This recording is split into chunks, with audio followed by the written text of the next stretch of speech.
I wanted to talk to you today about moving out of my parents' house for the first time.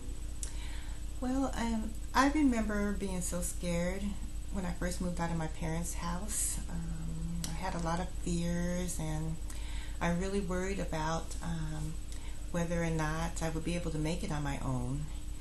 I had a job, but I was really never required at home to pay any bills or to provide any groceries for the house or pay any rent.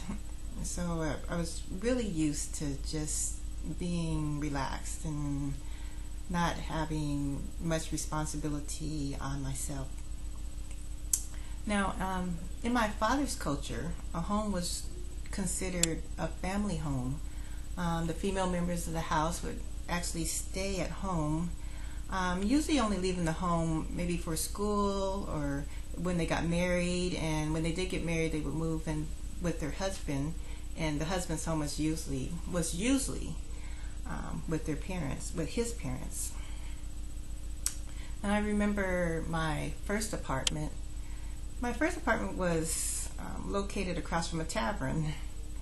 At night I could hear a lot of noises. There would be police sirens, people yelling outside.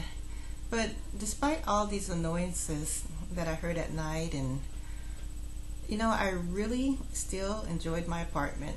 I felt free. I mean, it was my own apartment. I could do whatever I want. I made up my own rules. It was really nice.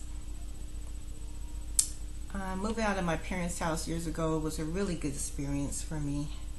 It really helped me grow in many aspects of my life. There was times where I had to learn to grow in my responsibility.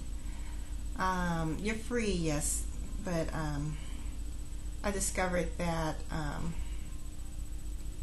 with freedom, I still had to learn to be responsible.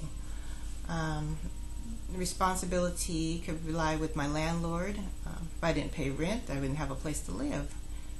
If I didn't get up in the morning, I wouldn't have a job.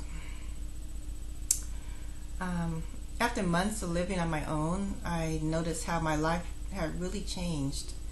I was able to face life and its difficulties. I really gained a lot from living on my own, and I felt like I have really grown a lot from living on my own. I wouldn't want to change that and go back to living with my parents. I know a lot of people do. Usually after they get out of college they want to move back home, and maybe it's necessary because of financial reasons and they have to move back home. But I really still prefer living on my own. I enjoy living on my own, and I will continue to live on my own, especially at this age now. But so that's it.